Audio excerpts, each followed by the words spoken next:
What if I told you that 80% of men are practically invisible to women? Not just overlooked, but flat out ignored.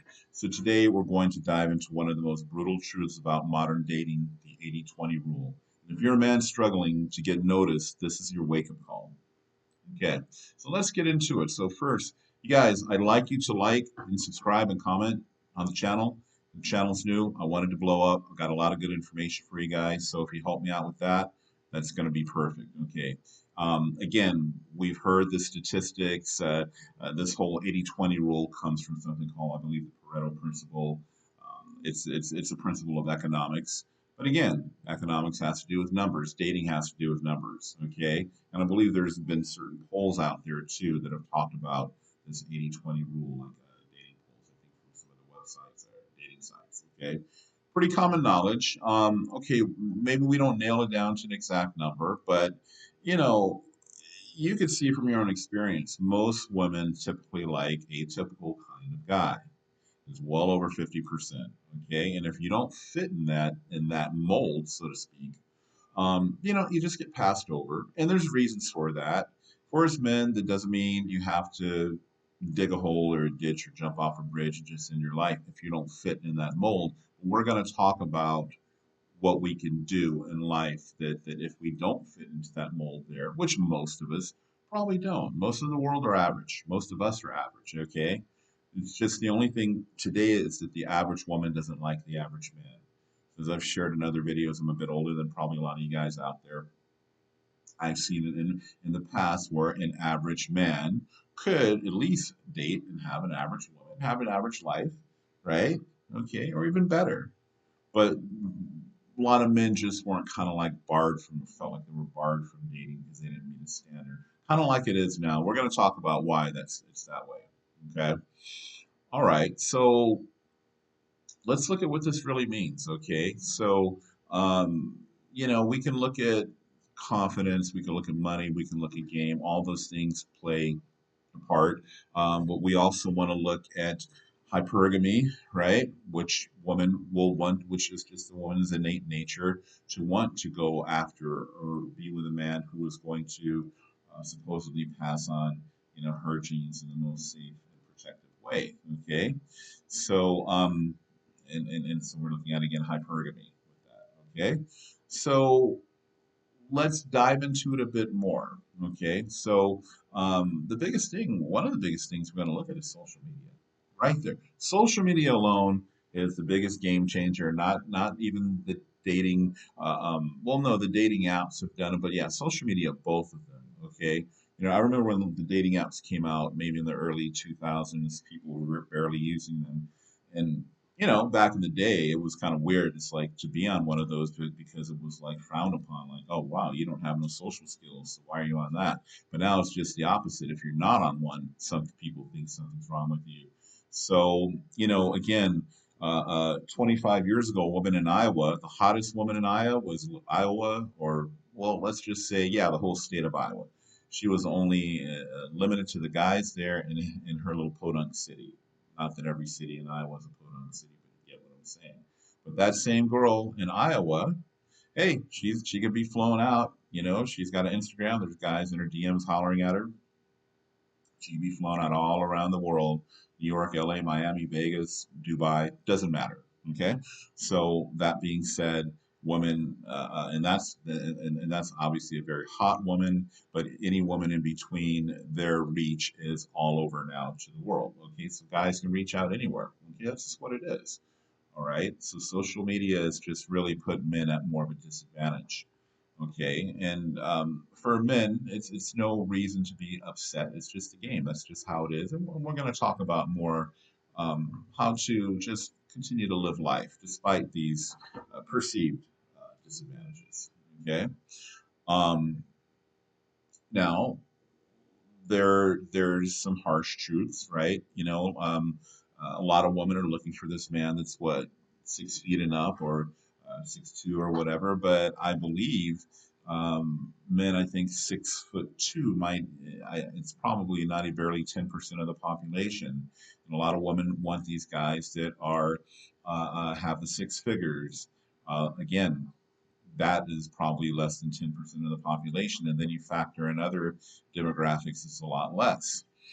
So this is why a lot of these women never get who they truly want, because these guys that are in that category, the washboard abs, the six pack abs, or you know, 6'2", whatever, six figures. Well, these guys have options, right? So they're gonna just keep shuffling around different girls. So that's why a lot of girls just keep getting burned.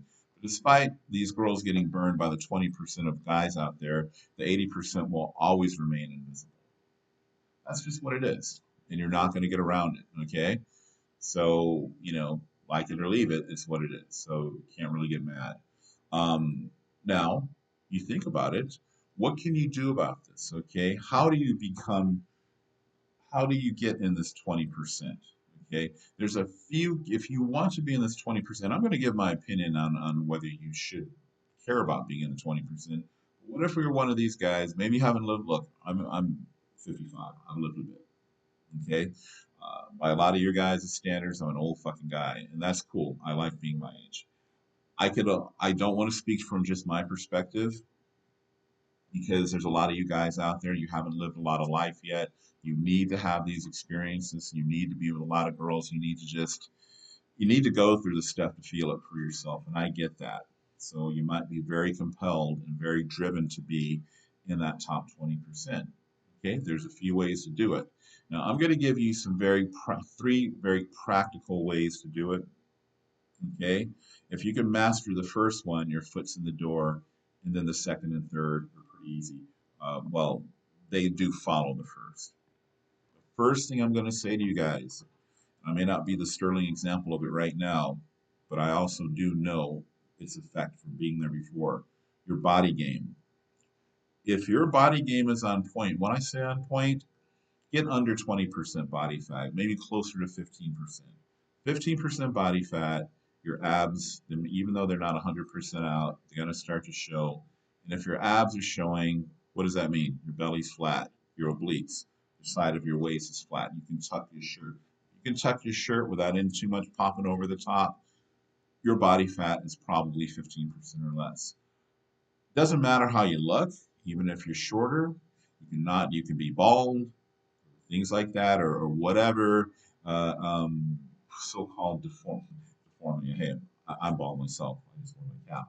But whatever so-called perceived flaws out there, if your body game is good, that's that's a start. Like I said, anywhere near 15%. You start there. Check it out. Listen to me good. You don't start with the nice clothes. You don't start with the BMW. You don't start with the Mercedes or whatever kind of car you want. You don't start with the designer shoes, designer watches. I swear, you could take, if you take an overweight guy, put him in a BMW and some nice clothes on with his gut hanging over, he's going to look less attractive than a guy in a Honda Civic with a damn t-shirt and jeans and some white sneakers on. That guy's going to be more attractive, believe it or not. Oh yeah, they may look at the BMW guy or whatever, but they're looking at his car. They're looking at what they can get out of him. They're not going to sleep with him. The guy that's in shape and looks like he has less. You see how that dynamic goes right there. So the body game, if you start there, now the rest follows. Okay. If you still want to be in this game here, if you still want to be in that 20%, that's what I mean by this game. Look at your finance game. That's the next thing. I'm not saying you have to blow a bunch of money everywhere, but when your finance game comes up, when you can show a woman a good time, when you can take her to that restaurant where you can spend a couple $100s on her, if that's what you're looking for, if that's what you feel that needs to, that some women want to be impressed by your finance game, you stack that in there. Okay, it doesn't mean you got to do it every day or all the time. When she sees you maybe have a decent apartment, a decent ride, stuff like that. Hey, there's a lot of superficial women out there. They're gonna like the shit. All right, then fulfill it. That's what you want. Um, you stack on top of that the social influence game. If you have a good social media following, that's good. You want to have pictures in your social media that demonstrates that you have some kind of life going on around you, and hopefully pictures with women in it, social proof. Okay, social influence game is not just online. If you're an organizer of any kind of events or things like that, things that you're heavily involved in the community that you're doing, women are going to be around it. Okay, if you're in a band, stuff like that. If you're in any kind of leadership role, that people are coming to you when you walk in the door, people know who you are, like that stuff. So if you really want to be, if you just feel that compelled to be in that 20%, I make no judgment. You want to do it, do it. Okay. But you got to start at the body game. Because if you got the finance and the social influence game, yeah, you'll still get girls, but you won't get as many, and none of them are going to have genuine desire. Genuine desire comes with genuine attraction. Genuine attraction comes with that body game being there. Okay, so you look at that. And if you're a skinny guy, even easier. You can cover up. You look good. You look good in your clothes, and it's easy to take some protein, do some push-ups, get in the gym. You can build some weight on. You're coming from an easier place skinny, from skinny than overweight. Okay, so work on those things. That's again if you have to be in that top 20%. I remember years ago wanting to be in whatever top percent, and it meant something to me. It doesn't mean crap to me now. I understand women really well, and I can give a shit less of what they want. Okay, now I'm going to give you my true opinion on this. It's just my own opinion. Okay, being someone who's been around the world and seeing this life for really what it is, my opinion is you shouldn't give a shit about being in the top 20% of guys. Screw them. Fuck them all. What you should be doing is getting your life in order, working on your health, your wealth, your happiness, your purpose. Health, wealth, happiness, purpose. Okay? If you're investing in those areas and your health, talk about investing in your health.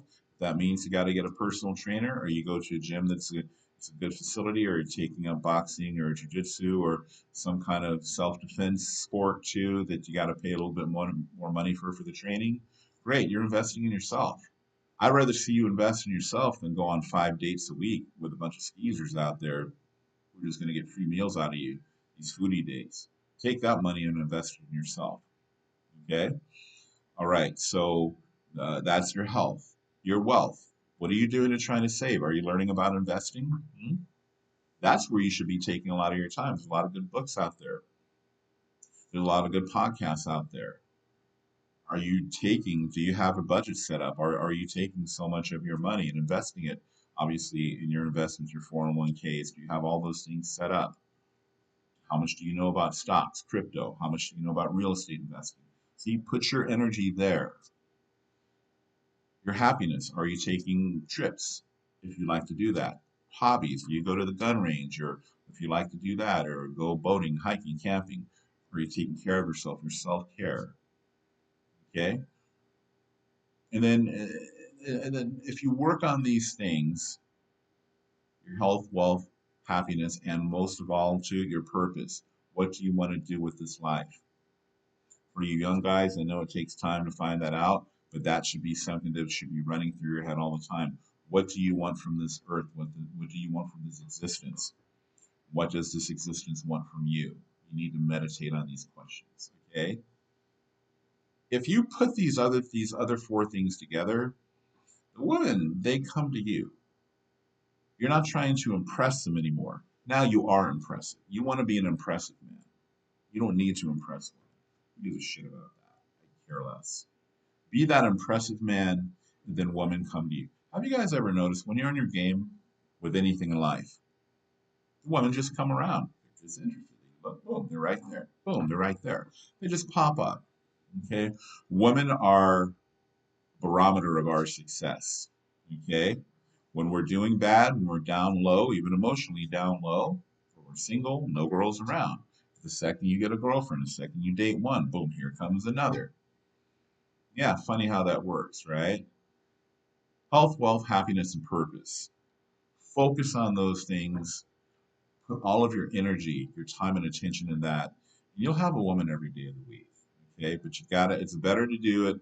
It's better to work on these things on the front end and then get the rewards on the back end, so to speak. All right. So that's all I have to say about that. I hope you guys got something out of this video. Again, don't forget to like, subscribe, comment, and share.